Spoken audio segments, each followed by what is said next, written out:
Episode of You Can't Make This Shit Up. Production from Jay in Washington. This is David Washington. I'm Joel Hoxley, and we're going to spend a little time with you, hopefully with an enjoyable conversation. I know it's going to be enjoyable. It's always enjoyable. It's going to be enjoyable for me. Get the blood pumping, get the hair on our forearms, raised, get us excited here. Yes, I'm excited. I mean, look at all the things that are going on. It's been quite the season in the Florida legislature. It's been quite the season here in Florida. Well, yeah. Yesterday, Disney just did their lawsuit. Oh yeah, that's brand new information. That's very brand new information. We'll talk about that a little bit later. Gotcha. Okay. So I didn't mean to interrupt you. I didn't. But the thing is, how do you put it? Like, there's so much going on. You're talking about the legislature.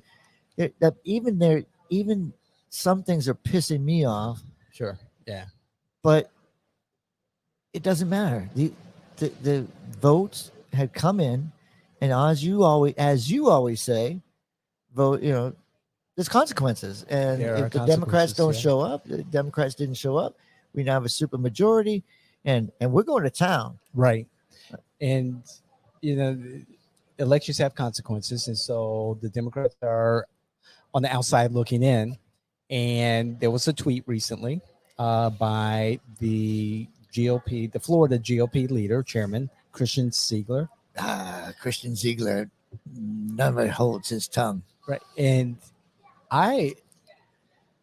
in this particular tweet that got a lot of traction recently, in the last 48 hours, he had already put this out earlier in the session. He said, my job is to make sure that no Democrat holds office in Florida. He made that very clear. I believe, before the session started. We talked about it. It's our job. I talked about it on my show. It's just our job. Exactly. And there was some pushback by the liberals. And, whether it's from the liberal perspective or the conservative perspective, from a professional perspective, as far as what we do, I see it, one, as the Florida Republicans being very serious. I see, two, that Christian Ziegler is being very serious about his role as the chairman. And number three, it is a warning to the Democrats and to the community in general that the Republicans are serious about their agenda, about maintaining their majorities and supermajorities, and that they will expand those majorities or expand their influence throughout the state from the very, very local level all the way up to the governor's seat. So a little history, just a little history. Orange County used to be a Republican, and you give up on, you don't do the same things all the time, but you had the same leader in there for a long time, Lou Oliver. Now, Lou Oliver served a long period of time as the chairman, and he did a good job. One thing he didn't focus on, though, was registering voters, making sure that we had kept those offices. I mean, Martinez, Mel Martinez, the senator, right, was our chairman turned mayor. Look at the things he did from here, and he's a Republican. So we didn't go after NPA. No, you should be proud of your party, even when you're angry at them. But you should be proud of your party, what it's doing, and I'm very proud of what they're doing. Ziegler is leadership that knows what needs to be done. We had Blaze Agolia. We had Blaze Agolia again. Things went well, but it was tense. Fundraising was difficult because Blaze was difficult in a way, or the governor was difficult because the governor was not fundraising for the party. Okay. There was something going on. So for Blaze to get through that, it was hard because he didn't have the cooperation of the governor because the governor wanted to put his own person in there. And going back to what you were saying about voter registration, this was what this most recent conversation about what Chairman Ziegler said was based on his tweet saying that the Republicans led in actual registered Republicans in another county, Liberty County. Yeah, we just took it over. It just took Volusia, over, right? That's where I was going to go with this Blaze thing. But Volusia County, it used to be blue, and they got in there and they said since 2000 they've been busting their rear end, and it's redder than Seminole County. Right. If your GOP is doing the right thing, then register. The likelihood of somebody going out and voting party line is to get them in your party. Correct. Because they're just going to, hey, that person thinks like I do. Right. And I believe now the Republicans have 400,000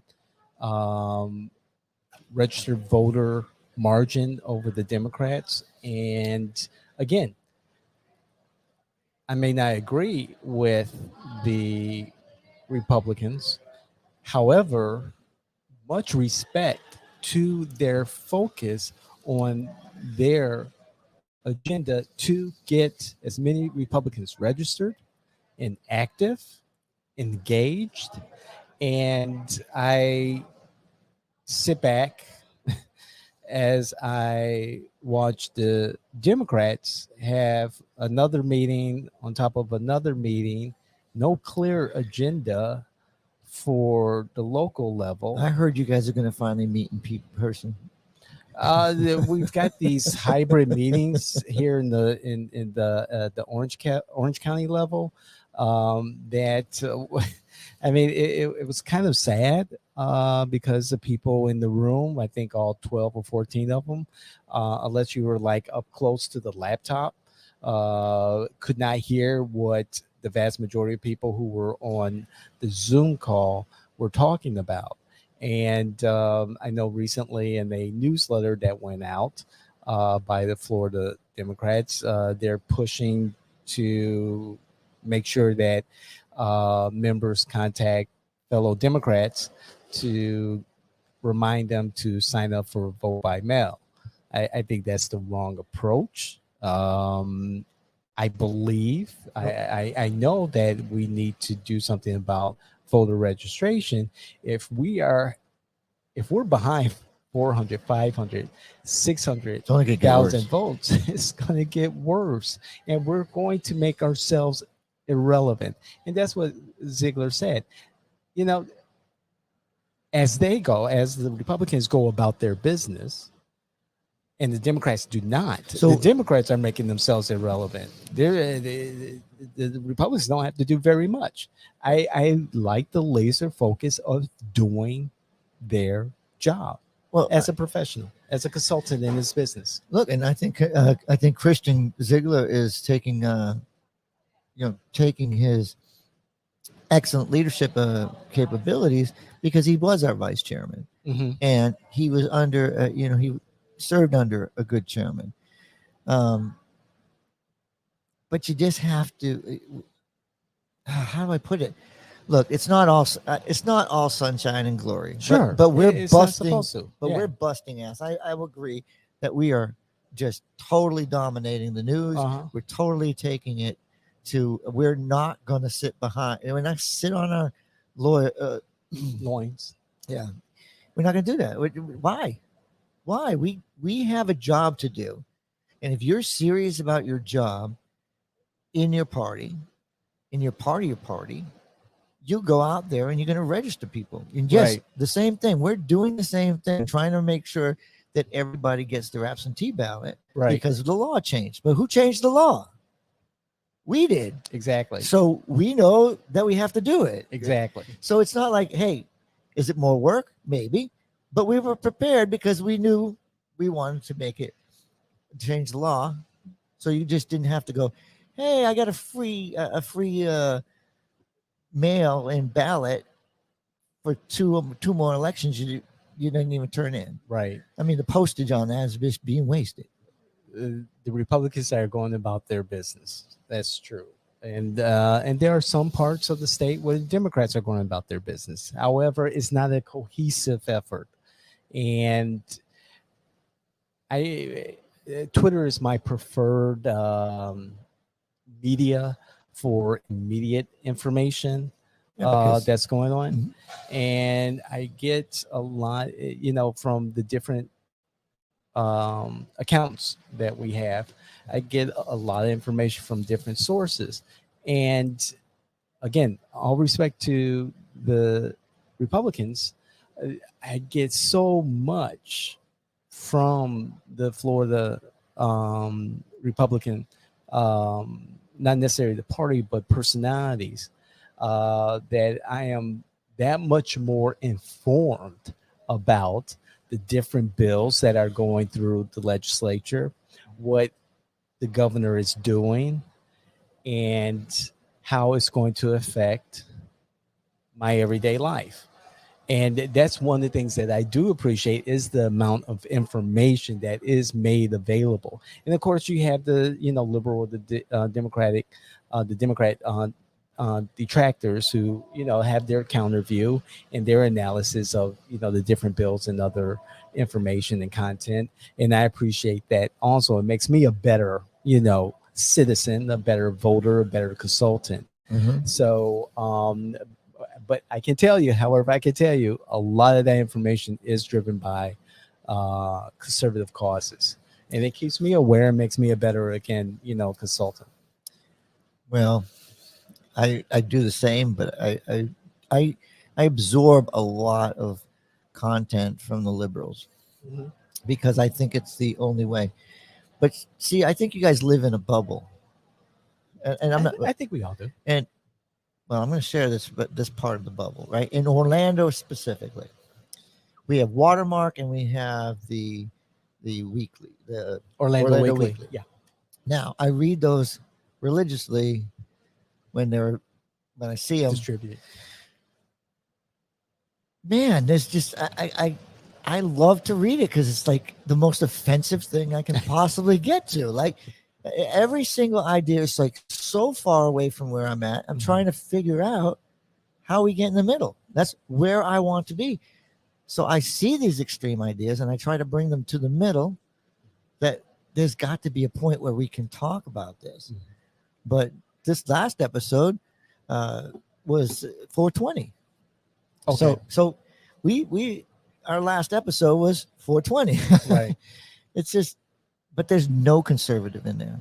And if they wanted more readership, they could put one article in there from moi. I would write it each week. And guess what? They'll get all that negative feedback because every single person is going to hate what I have to say. And they would actually get more readers because people are going to want to see what I have to say. However, Joel, would that play into their one, readership? Number two, also being under the Alternative News Weekly umbrella, would that be something that is acceptable? Would it fit into their business plan? No, no, they're not. They don't want to. They don't want to offend their readers. They want their readers to feel coddled. Mm. It's exactly what you want to hear. Each and every person that has gone over there from the Orlando Sentinel or anything else. They all write the same exact way. I used to be a big fan of alternative news weeklies. Starting, growing up in Chicago, we had the Chicago Reader, and I remember my dad bringing it home on Friday, and it'll be about that thick, about inch and a half thick. Uh-huh. It's so much information. It's such thorough and investigative journalism, and there was some really good stuff in there. And over time, it became very thin, and the publisher changed, and some of the topics were just like, okay, it didn't relate to me, or it was so far off, and then it was moving in a direction that was like, okay, it wasn't as growing up in the 80s. It wasn't as varied as in the variety of articles and Look, information those used to available. they used to be. I agree because they used to be. You went out there and you found out more in those things. You found out local things. You found out, hey, I didn't know this event was going on. We Earth Day, like say, you see, there are a lot of Republicans Hmm. that our approach to the Earth is different. We do believe in the science. That we just have a conservative way of taking care of the environment. Right. But Earth Day is something that you'll get conservatives out at if they Sure. know about it. Sure. But the only place they wanted to talk about it was in the Orlando Weekly. I didn't see it in the Sentinel. I might have overlooked it, but I didn't see it in the Sentinel. I didn't see it in And the Weekly was a big sponsor. The Orlando Weekly was a huge big sponsor. Yeah. sponsor of Earth Day. And they got the brew thing coming up, Right. which I'm not going to advertise for them. But it's like Earth Day. We were out at Earth Day for a good cause, and there were great people out there. We met some fantastic people, Mhm. but the variety of people we're just staying in our. It was just staying in Bubble. our bubbles. Right. And Right. I mean, And I see that. you and I. The problem is we pop our bubble. We pop our bubble to get out of that information, Right. and then we go back to our bubble every once in a while. One of the things that disappoint me about Orlando, and I keep trying to compare the cultural aspect of Orlando to Chicago, is that there isn't that we don't get a lot of that um, variety and notification of the variety of cultural, artistic, social events consistently marketed.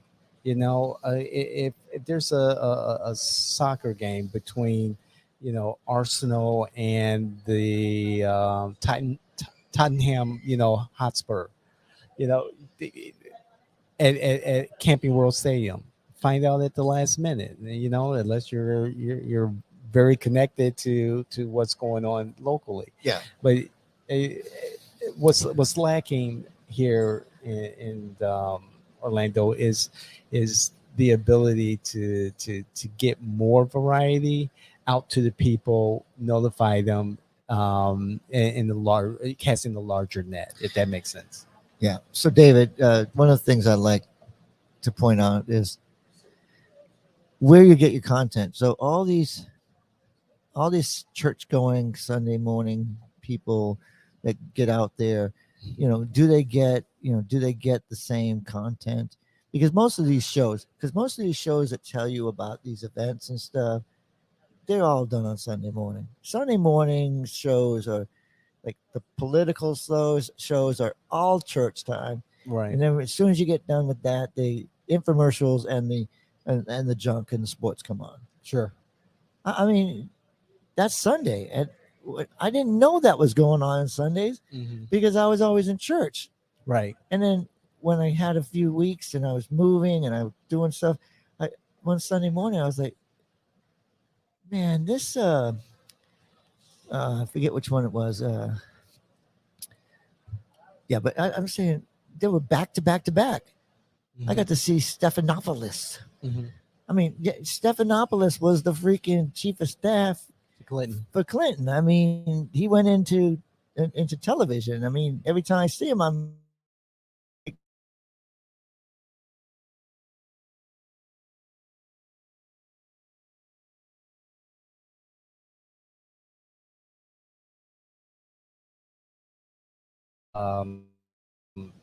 Ziegler and mhm. the Florida GOP. You know, there are some things in the General Assembly, some of these bills that are calling through that I just think that the GOP has lost its way, not just here in Florida but across the country. Um, However, it's something as a Democrat, as a liberal, will have to deal with. Um, Again, as a professional, I respect the organization. Mhm. I respect the strategy. I respect the agenda and how they're going about it, and they're doing it. Hats off, hats So, off to the Florida Republicans. so the Democratic strategy is let the GOP shoot themselves in the foot because you hear this, Took the words out. abortion is going to be the only thing that people care about in this country. So don't worry about it. We're not affected. We're not affected from it because we're in Florida. Florida is the only one that didn't have the disease or the problem What problem? with the national election. Oh, okay, You're okay. Yeah, seeing that we they saw a trend. even though our elections went without a hitch, the Republicans still decided to tweak the law, the We're, voter laws. we're always tweaking the laws, but I'm Right. just saying Florida doesn't look like the rest of the country. Oh, it That's sure what they're does. saying. So Florida is the conservative laboratory. We're the petri dish of conservative ideas, and yeah. I think that Florida is an outlier on a national level, and that when you have a potential candidate like Ron DeSantis, um, who believes in a lot of these things that he's pushing, that it may be successful here in Florida under the current legislative and electoral circumstances. Mhm. But at a national level, we're talking about a broader electorate that does not mirror Florida. And I believe that the Democrats, in their laziness, see 2024 as their opportunity to regain Congress in full, and also gain here, at least here in Florida, regain seats in the Florida legislature, because Republicans now, not the traditional Republicans like yourself, but the Republicans now don't resemble the traditional Republicans who believe in small government, pro business, and individual freedoms. I just don't see what's happening here in Florida as the model for America. Well, I mean, we could be the lawsuit that's waiting to happen on all of our bills. So, one of our bills was, hey, we have to pass this because we want it to go to the Supreme Court. And that's another thing. It's like, This whole hey, judicial activism. The conservatives in the past used to scream against oh, that, always and now it's like they got the it's a Supreme. tool of current conservatives. Hey, we got to get it up to the Supreme Court as No, quickly as possible. exactly. Roe v. Wade. Something might be changed. Listen, Roe v. Wade. You can't Yeah. like. I get the decision to overturn Roe I v. get Wade. that they get excited about this, but the excitement should have been, yes, the power's been given back to the states. Mhm. It's no longer, it's not in the Constitution. It shouldn't be protected at the federal level. It should be every state should protect that right. That is perfect legislation. That's the perfect way to look at something at the Supreme Court, my opinion. Right? I don't think that you can say, well, they weren't talking about gay rights back in the 1700s. 1800s. We weren't talking about transgender back then, so we have to fit it into the Constitution. Mhm. No, the Constitution already protects them Mhm. if they look at it, work with it, and then if you want to change it, change it. Mhm. I don't ever see us changing. I don't ever see us as a nation getting to the point where we could pass a balanced budget amendment No. or any amendment, because we're so divided. Mhm. And most people, like when people say, "Oh, guns, guns, guns," I go, "Constitution, Constitution, Constitution." Right? You can't just. You want to change the Constitution, change the Constitution, but That's why local elections are so important, because it is so difficult and on purpose to change the United States Constitution. So that's why we have, county charters. That's why we have state constitutions and the ability to amend it. Now, you may have the ability to amend the state constitution. However, enforcing those amendments is another thing. You have to follow through. With the Democrats, they'll go up to that line, but they won't cross it to make sure that they follow through on their initiatives that do pass the muster for a constitutional amendment, and not able to enforce that particular amendment.